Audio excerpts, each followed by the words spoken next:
आपल्या सर्वांना माहिती आहे की गोल्ड किती प्रेशियस, किती व्हॅल्युएबल आहे आणि ते खूप नॉन रिॲक्टिव्ह मेटल आहे, स्टेबल एलिमेंट आहे तो.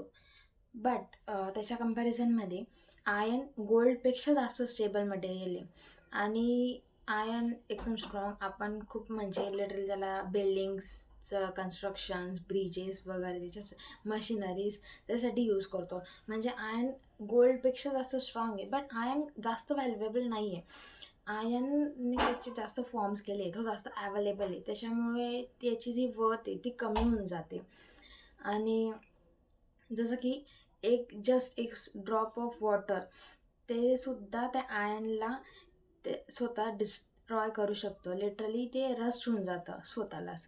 सो आयन एवढा स्ट्रॉंग असून सुद्धा त्याला त्याचे जे इनर कॅरेक्टर्स आहेत ते त्याला मेंटेन नाही करता येत आणि तो त्या एक्सटर्नल एन्व्हायरमेंटला इफेक्ट करून जातो.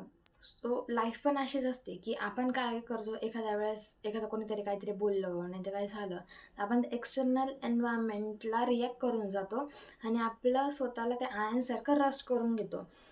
बट आपण जर उलट स्ट्रॉंग राहिलो, आपल्याला माहिती की आपण कॅपेबल आहे, आपण स्ट्रॉंग आहे, आपण फक्त आपली अवेलेबिलिटी जर थोडी कमी केली आणि इन्सेन आपण रिॲक्शन देणं कमी केलं त्या याच्यासाठी आणि आपण जर स्वतः स्टेबल राहिलो, आपण स्वतः हे केलं की बुवा नाही, मला चेंज नाही व्हायचं आहे, माझी ही आयडेंटिटी, हे माझे कॅरेक्टर्स आहे, हे मला एक्सटर्नल कोणतेही एन्व्हायरमेंट जरी मला डिस्टर्ब करत असेल तरी मी ते चेंज नाही होऊ देणार.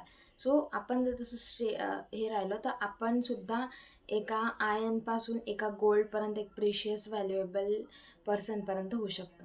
थँक्यू.